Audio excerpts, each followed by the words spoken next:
Bem, pessoal, vamos começar nossos estudos agora, propriamente dito, começando pelo assunto modelo OSI, que é um assunto relativamente introdutório em relação à rede de computadores, mas que costuma cair com uma grande frequência, em especial quando o conceito modelo OSI ele acaba aí se entrelaçando com outros conceitos em rede de computadores.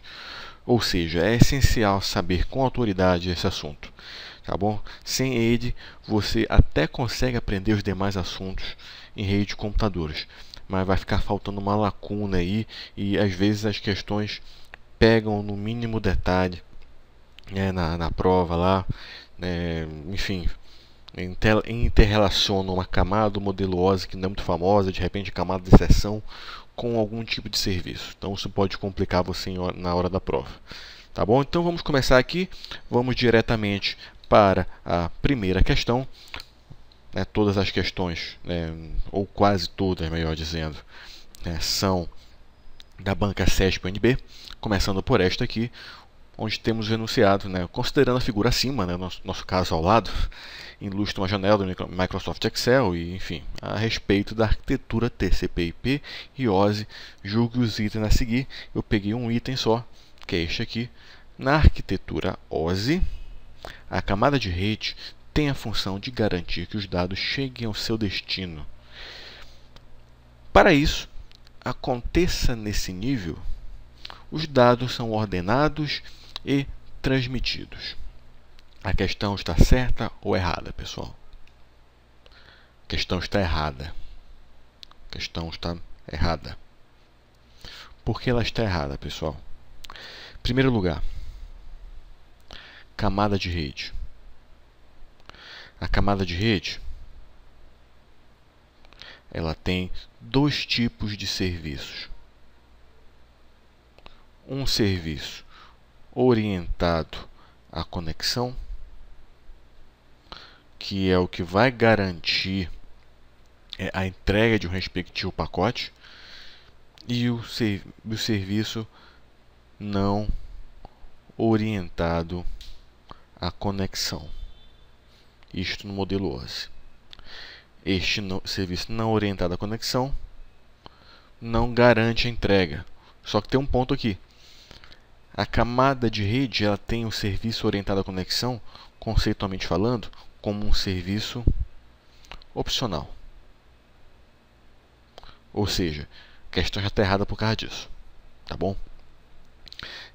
A outra coisa também que não é comum na camada de rede, que você poderia argumentar, aqui na parte final do texto. O CESP é experiente em fazer esse tipo de coisa. A questão às vezes está totalmente certa e a última palavra, o último parágrafo está errado.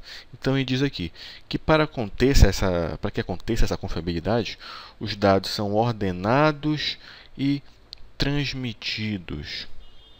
Tá bom?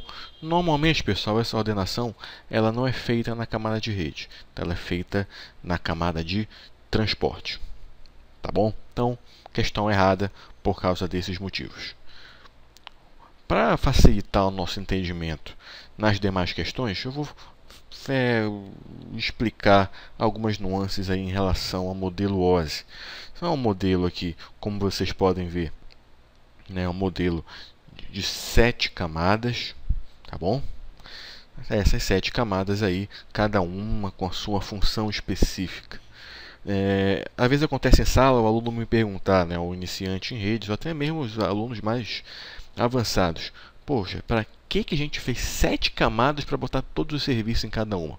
Não era mais fácil fazer uma camada só e depois aí jogar tudo lá dentro? Em teoria, seria mais fácil sim, mas teríamos alguns problemas. Então eu costumo dar esse exemplo aqui. Imagina a seguinte comunicação. A nossa querida presidente Dilma Rousseff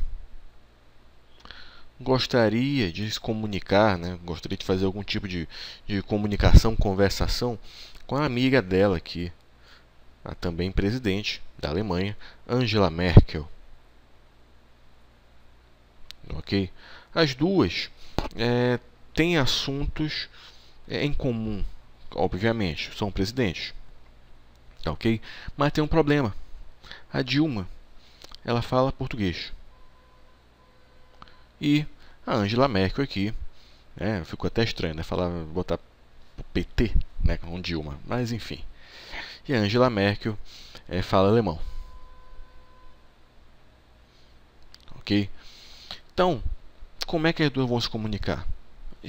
Elas têm que ter uma interface, ambas, que facilite essa comunicação. Por exemplo, uma segunda camada aqui, que seria um tradutor, tanto do lado da Dilma quanto do lado aqui da Angela Merkel, tá bom? Então, tradutor de um lado, tradutor do outro.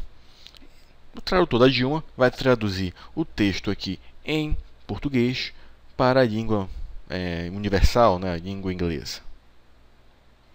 E do outro lado, da mesma maneira, vamos sair do alemão para a língua inglesa. Tá bom? E depois a gente vai ter que enviar essa informação de alguma forma.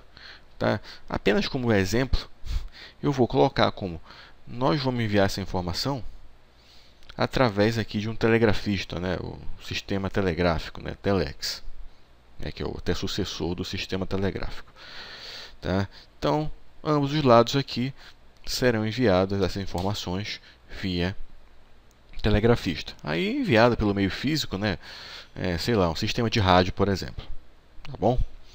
Então, perceba o seguinte, cada um tem a sua respectiva camada.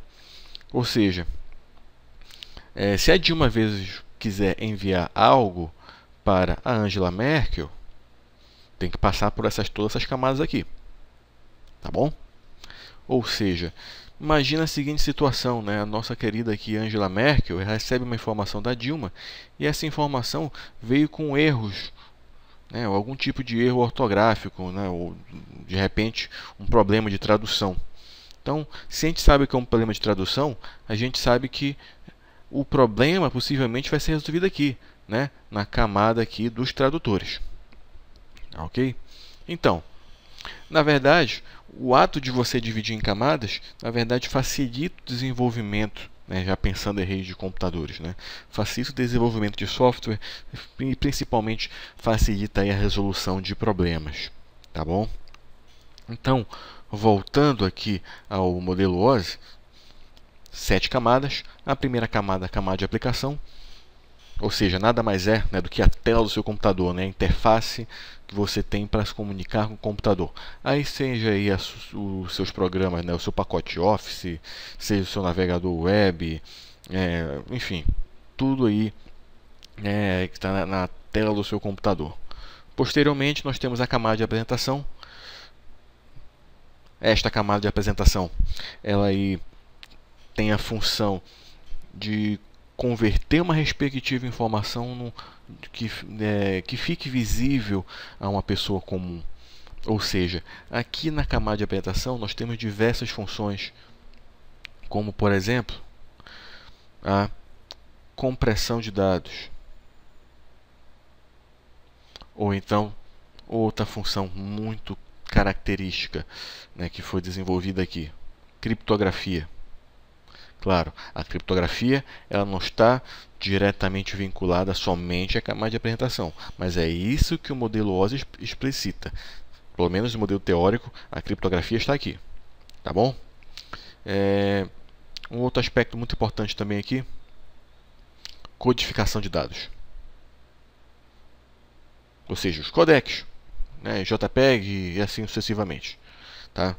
Camada 6, camada de seção, ela é conhecida como para fazer a interface, né, para fazer o sincronismo entre as aplicações. Tá bom? Camada de transporte é o ato de você fazer a comunicação fim a fim. Tá? É aqui que você aí pode ter serviços também orientados ou não à conexão, controle de fluxo, sequenciamento de informações. Posteriormente, temos a camada 3, a camada de rede, onde aí você tem a possibilidade de ter protocolos roteáveis, como o caso do IP, né, um protocolo aí não orientado à conexão, não tem confiabilidade, e também os protocolos de roteamento, tá? Aí o SPF, RIP e assim sucessivamente. É nessa camada aí também que nós temos, claro, o endereço IP. Depois, passando para a camada de enlace, onde é uma camada aí que está vinculada diretamente, por exemplo, aí a redes locais e metropolitanas. É aqui que vai atuar, por exemplo, o Frame Relay. É aqui que vai atuar, por exemplo, a nossa Ethernet. Tá bom? Então, é uma camada aí de suma importância também. Além da camada física, e o nome já diz, né, físico, aqui você especifica em vários aspectos, como por exemplo, conectores, tipo de cabo, tipo de meio físico que vai ser usado, se é um meio óptico, né, se é um meio de par trançado ou outro meio qualquer. Tá, ok? Então, apenas um overview de modelo OSI, né, do que normalmente cai em prova deste assunto. Tá bom? Então, avançando aqui nas questões, questão número 2, né, a prova aí dos Correios para analista de sistemas, onde diz o seguinte: a respeito da arquitetura TCP/IP e OSI, julgo que existe o seguinte, onde a camada de aplicação da arquitetura TCP/IP equivale às camadas de aplicação, apresentação e sessão da arquitetura OSI. Nós não falamos do TCP/IP aqui ainda, né, pessoal? Mas apenas para situá-los, né? Claro que alguns também já conhecem esse assunto, né? Esta questão aqui está correta, né? Realmente, no modelo TCP/IP, né, as camadas aqui, né, de apresentação, sessão e aplicação são convertidas em uma só, ok? Então, apresentação, sessão, nós viram uma coisa só, tá? Nós viram aí, na verdade, né, a camada de aplicação.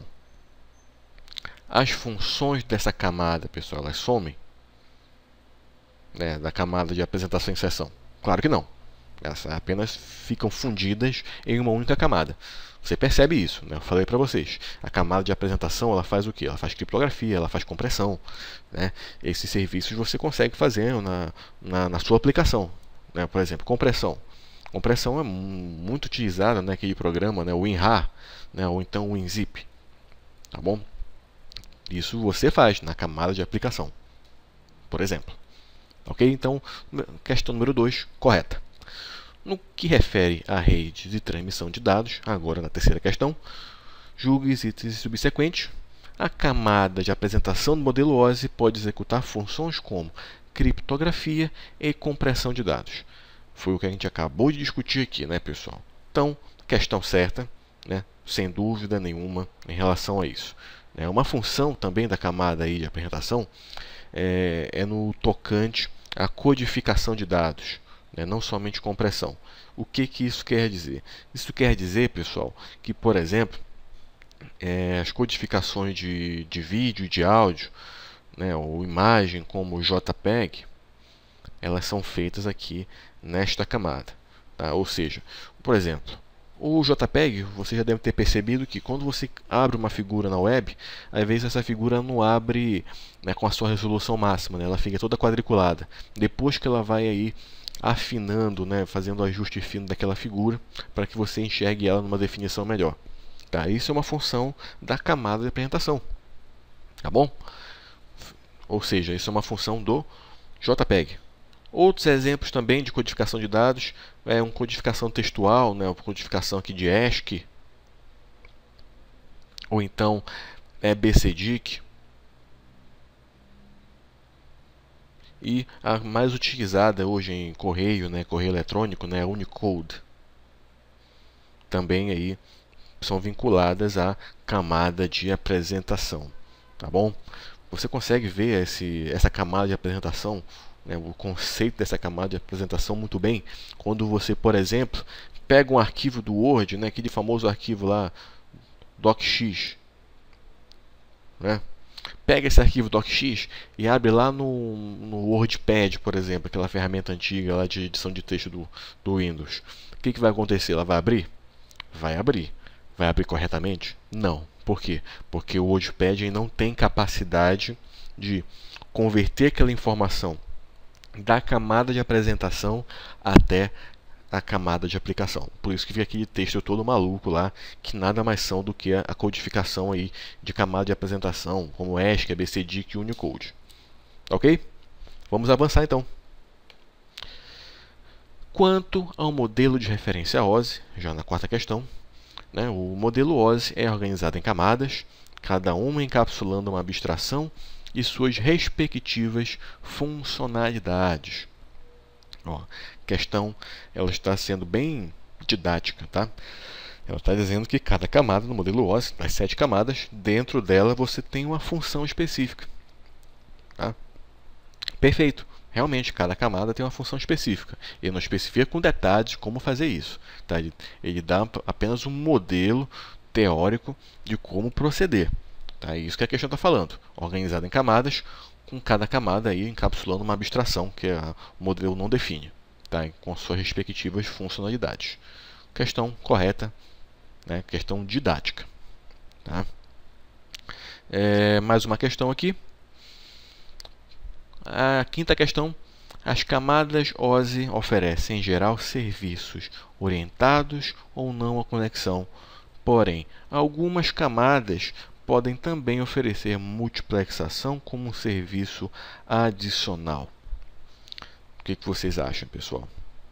Vamos lá. As camadas OSI oferecem, em geral, serviços orientados ou não à conexão. Perfeito. Realmente oferece. A camada de rede e a camada de transporte podem oferecer esses dois serviços. O que é usado na suíte TCP/IP hoje, né, na camada de rede ou IP, que é um serviço não orientado à conexão, e na camada de transporte, basicamente o TCP orientado à conexão e o UDP não orientado à conexão. Tá bom? Porém, algumas camadas podem também oferecer multiplexação como um serviço adicional. Tá? Você é engenheiro de telecomunicações, né, engenheiro elétrico, né, talvez até o analista de sistemas também conheça isso, técnicos em telecomunicações devem conhecer com bastante autoridade, que a multiplexação normalmente ela está vinculada, né, na camada física. Ou seja, você tem vários métodos de transmissão de dados, né, como por exemplo aqui o TDM, que é um tipo de multiplexação, né, que é o Time Division Multiplexing. Você também tem, por exemplo, além do TDM, o FDM, né, o Frequency Division Multiplexing, que deriva, né, do FDM, o Orthogonal Frequency Division Multiplexing, né, que é a multiplexação aí usada, né, para rede sem fio, por exemplo, né, tanto 802.11, né, quanto para o IMAX, tanto para telefonia aí, melhor telefonia não, tanto para TV digital. Tá bom? Então, a gente pensa logo que o serviço de multiplexação somente uma camada oferece. O que em rede de computadores não é verdade. Tá? Uma outra camada que é considerada como uma oferecedora de serviço de multiplexação, a camada de transporte. Ok? O que é multiplexação na camada de transporte? Na camada de transporte, perdão, para você se comunicar com a camada superior dela, neste caso aqui a seção, a gente precisa aqui do conceito de portas. Ok? O ato de você separar o serviço que chega na camada de transporte para suas respectivas portas e organizar isso, né, dinamicamente, também é considerado em redes de computadores como um serviço de multiplexação. Ok? Então, por causa disso, a gente pode dizer que a questão ela está correta. Tá bom? Porque realmente algumas camadas também podem oferecer multiplexação. A camada de transporte e a camada física, sem problema nenhum. Tudo bem? Ok, vamos avançar então. Sexta questão, da ANAC, de 2009, questão adaptada. Controle de diálogo, gerenciamento de token e sincronização são exemplos de serviços providos pela camada de transporte. Certo ou errado, pessoal? Ele foi extremamente didático nessa questão, mas a questão está errada. A questão estaria perfeita se ele removesse aqui transporte e colocasse qual camada, pessoal? Pensa aí comigo. Seção, né? É isso aí. Camada de seção. Camada de seção realmente faz esse controle de diálogo entre as aplicações, e as literaturas também insistem nesse conceito de gerenciamento de token.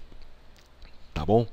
Ou seja, quando você falar em camada de seção em prova de concurso, muito provavelmente aí eles vão citar um desses três fatores: controle de diálogo, gerenciamento de token e sincronização.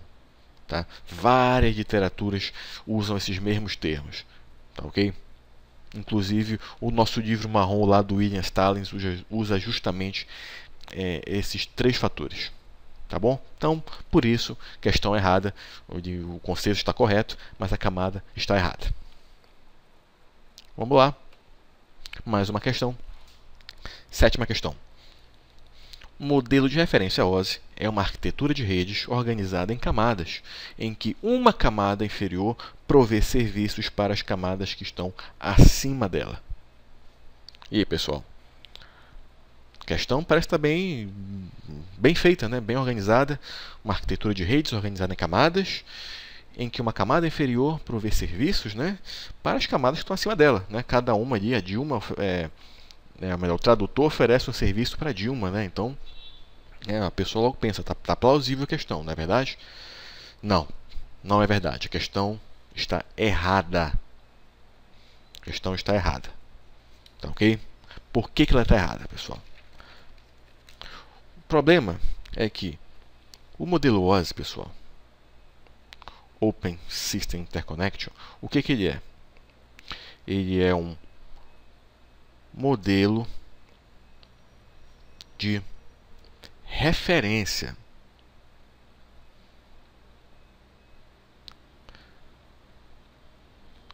O que isso quer dizer? Isso aqui é um modelo teórico. Ou seja, ele não vai definir nenhum tipo de serviço, nem os protocolos exatos. Tá? Ele não define serviço. E também ele não é uma arquitetura de redes. Uma arquitetura de redes, ela teria que definir aí os protocolos. O modelo OSI não define nenhum protocolo prático. Tá? Ele é apenas um modelo de referência. Ou seja, a questão está errada. Por quê? Porque ele é um modelo de referência aberto, mas não define serviços e os protocolos exatos. Se a questão estivesse falando que o TCP/IP, né, switch de protocolos TCP/IP, é uma arquitetura de rede? Perfeito, porque o TCP/IP realmente tem uma suíte de protocolos, cada protocolo aí organizado em camadas, oferecendo serviços e protocolos, né? Ou melhor, esses protocolos aí oferecendo serviços para as camadas acima dela. Portanto, questão errada. Apenas aí para solidificar esse conceito, tá? Eu tenho alguns conceitos aqui de serviço, interface e protocolo. O serviço, o que é? É um conjunto de primitivas que cada camada oferece à camada superior dela. Ou seja, lá o tradutor da Dilma, qual é o serviço que oferece? Tradução de português para inglês, inglês para português. Tá? Interface. Interface é como os processos acima podem acessá-la. Ou seja, como é que a Dilma vai conversar com o tradutor? Como é que é esse interfaceamento? Tá, ok? E o protocolo aí é o conjunto de regras que controlam o formato e o significado da informação, trocada pelas entidades pares. Ou seja, o tradutor vai conversar com outro tradutor. O telegrafista vai conversar com outro telegrafista. Tá? São os pares. Cada camada se comunica com a sua camada subsequente, né? Com a sua camada par no respectivo destino. Ok? Então, é isso para isso que serve o protocolo, para que haja comunicação entre as pontas. Tá ok? Pô, um conceito bastante importante aí, tá? Um conceito simples, mas que costuma cair com alguma frequência em prova. Tá ok? Não especificamente na CESP, isso eu não tenho visto ser cobrado com tanta precisão, mas em outras bancas, como por exemplo a Fundação Carlos Chagas, costuma cobrar esses conceitos mais básicos. Tá bom? Vamos lá para a última questão desse módulo. Questão 8, também lá do analista de sistema dos Correios. Em uma rede de comunicação de dados que utiliza os protocolos TCP/IP, são necessários apenas 2 níveis de endereço: endereçamento físico e endereçamento lógico. Certo ou errado, pessoal? Essa questão ela gerou alguma polêmica, né? Porque depende muito do seu ponto de vista. Tá? A banca deu esta questão como errada. Tá bom? Eu tentei entrar na cabeça do elaborador da questão quando ele quis dizer 2 níveis de endereço. Primeiro nível de endereço físico, ou seja, no modelo TCP/IP, o que é o endereço físico? É o endereço MAC. É que endereço que é único, né? Único em cada dispositivo que acessa a rede de computadores. E o endereço lógico, claro que vai ser o protocolo IP. Aí ele diz que esses 2 endereços são suficientes para uma rede de comunicação de dados. Ou seja, para você fazer a comunicação de ponta a ponta. Ele entendeu dessa forma, mas faltou uma coisa, para você chegar lá na aplicação. Você precisa também de um conceito de porta. Ou seja, com o endereço MAC, endereço IP e a porta, que você realmente vai conseguir fazer a comunicabilidade de uma respectiva ponta para outra. Se você só tiver endereço MAC e IP, é como se você entregasse uma carta na frente de um prédio, entrega para o porteiro, mas a carta não tem aí o número do apartamento. Consequentemente, não tem como entregar, não tem como você fazer a conexão final. Tá, okay? Eu entendo que é esse aí o raciocínio da banca. Tá? É por isso que ela manteve, inclusive, o gabarito como errado. Tá bom? Então, desta parte de modelo OSI, são essas questões que eu tinha que discutir com vocês. A ideia é justamente mostrar a linha que a banca está seguindo. Tá? Voltamos logo em seguida.